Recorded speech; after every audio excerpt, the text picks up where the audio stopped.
¿Qué es el mestizaje?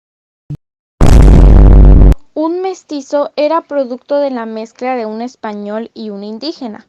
Por ello, algunos mestizos fueron educados como caballeros y damas españolas porque la corona consideraba humillante que un hijo de un noble fuera educado entre los indígenas.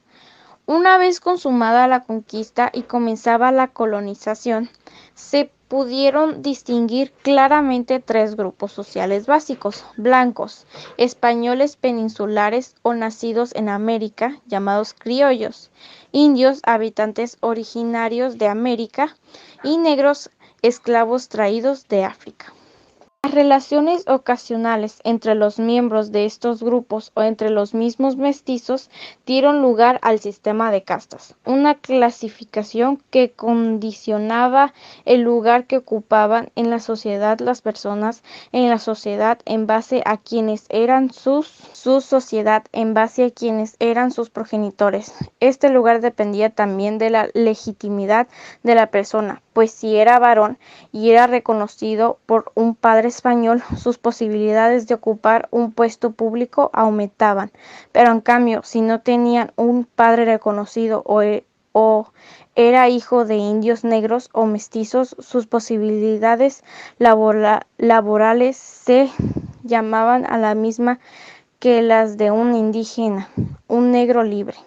Que los mestizos constituían el segundo elemento étnico más numeroso de la colonia, pero a pesar de ser muy numeroso, se veían sometidos al capricho de los españoles y los criollos. Los mestizos fueron explotados terriblemente por los blancos, quienes se aprovechaban de su condición marginada e ilegítima.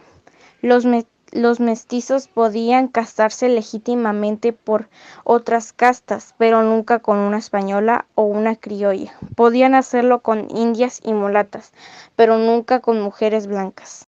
Los mestizos estaban en posiciones intermedias, no tenían que pagar el mismo tributo de los indios, ni eran esclavos como los negros, pero tampoco tenían los privilegios de los españoles. Sin embargo, nunca fueron realmente aceptados ni por los españoles ni por todos los indígenas, de modo que no tenían cavidad en ningún grupo.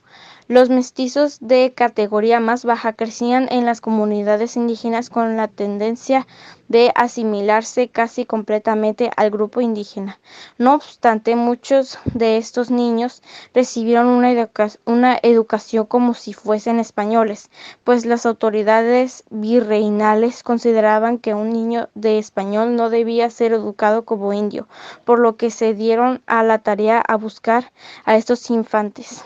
Como esta educación podían aspirar a ocupar cargos importantes de los pobladores, pero a pesar de todo siempre fueron considerados como los españoles como gente vil, sin derecho para ocupar puestos reales, municipales ni eclesiásticos. Tampoco podían ser funcionarios eclesiásticos, tampoco podían ser funcionarios públicos ni gozar de repartimiento.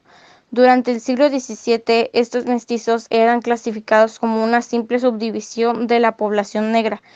En general eran hijos legítimos. El desarrollo de este grupo como división interna del tercer conglomerado étnico diverso de los españoles y de los indios no mejoró su posición dentro de la sociedad común mexicana ni aumentó su reputación. Los mestizos estuvieron sometidos a muchas prohibiciones. No podían portar armas, ser escribanos, caciques, corregidores, alcaldes mayores ni protectores de los indios. Tampoco podían ser soldados, estudiar en las universidades o pertenecer a ningún cargo religioso, debido a que la gran mayoría de los mestizos servían como mano de obra en conjunto de los indios y negros. Se les permitió aprender oficios de los obrajes y aunque no se les permitía obtener el grado de maestro y también se limitaban las actividades que podía realizar, podían llegar al grado de oficiales y abrir sus propios talleres en los cuales solían dedicarse a actividades humildes como lo eran los candeleros, carpinteros y zapateros remendones. ¿Cuáles eran sus tradiciones? Tradiciones del Día de Muerto y su pan, la fiesta que celebramos los días 1 y 2 de noviembre que tienen orígenes prehispánicos en todas las culturas de México antiguo, maya, olmecas y mexicanas.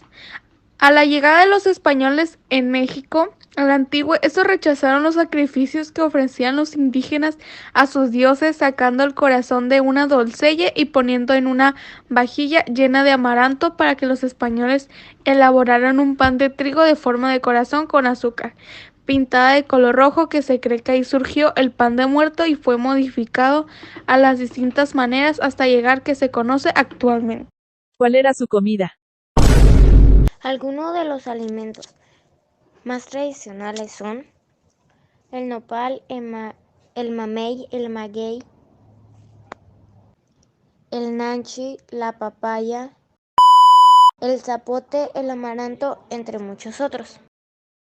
¿Cuál era la lengua? Desde la época prehispánica, el náhuatl serviría en algunas regiones de la Nueva España como lengua franca.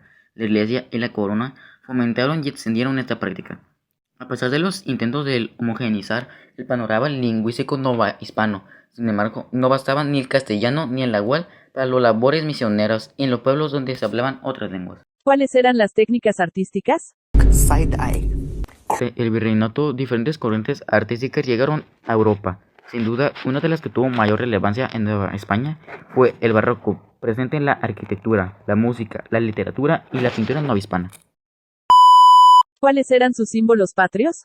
La bandera Cruz de Borgoña o de San Andrés de las Tres Villas fue utilizada en la Guerra de Independencia por el batallón del Ejército Realista de Tres Villas, Córdoba, Orizaba y Jalapa. Representa la Cruz de San Andrés, que fue un símbolo militar y religioso en la defensa del régimen colonial por parte de las autoridades novohispanas.